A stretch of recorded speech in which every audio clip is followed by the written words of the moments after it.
بسم اللہ الرحمن الرحیم۔ پیشاب کر کے فوراً پانی مت پیا کریں ورنہ پیشاب پیلا آئے گا۔ نہا کر کبھی آنکھوں میں سرما مت لگائیے ورنہ بینائی کم ہو جائے گی۔ پخانہ کر کے فوراً روٹی مت کھایا کرو ورنہ بواسیر ہو جائے گی۔ آدھی رات کو اٹھ کر کچھ مت کھاؤ، پیٹ میں پانی بھر جائے گا۔ چلتے ہوئے کبھی روٹی مت کھاؤ، نہیں تو تمہارا معدہ سکڑ جائے گا۔ دودھ پی کر کبھی مچھلی مت کھاؤ، تمہاری جلد پھٹ جائے گی۔ زور لگا کر کبھی پخانہ مت کرو، مثانے کو نقصان پہنچتا ہے۔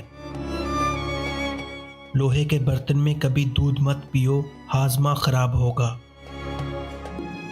گوشت کھا کر کبھی دودھ مت پیو، تمہارے دانتوں میں کیڑا لگ جائے گا۔ نہانے کے بعد سویا مت کرو، دماغ کمزور ہو جائے گا۔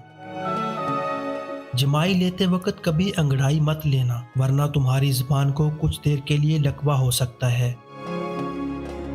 زکام کے دوران دودھ ہرگز نہ پینا ورنہ بہت جلد تمہارے زکام میں اور بھی اضافہ ہو جائے گا۔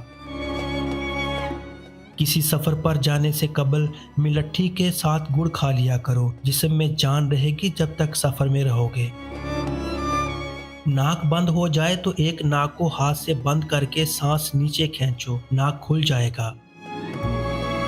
سست بدن کو چست بنانا چاہتے ہو تو روز کچے امرود کھاؤ۔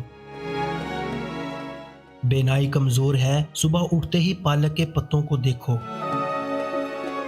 سبق یاد نہیں ہوتا تو سونے سے پہلے دودھ میں دھنیا ڈال کر پیا کرو، جو بھی دیکھو گے اور پڑھو گے یاد ہو جائے گا۔ ناخن کا بڑھنا روکنا ہو تو ناخن ایک بار کاٹ کر اس پر شلجم کے پتوں کو رگڑ دو، ناخن بڑھیں گے نہیں۔ سانس لینے میں تکلیف ہو تو سبز چائے پیا کریں۔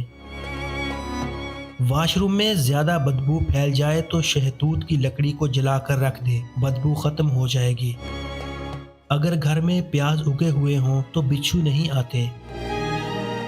گھر میں بھنڈی کی سبزی لگی ہو تو ٹڈی دل نہیں آتی۔ گھر میں اگر لیموں کا پودا اگا ہوا ہو تو مچھر نہیں آتے۔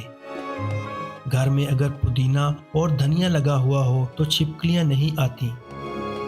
جس گھر میں مسری کھائی جائے وہاں کبھی بھی بندے کے خون میں کمی نہیں آتی۔ جس گھر میں آلو بخارا اور انجیر زیادہ کھائی جائے وہاں کسی فرد کے جسم میں کمزوری نہیں ہوتی۔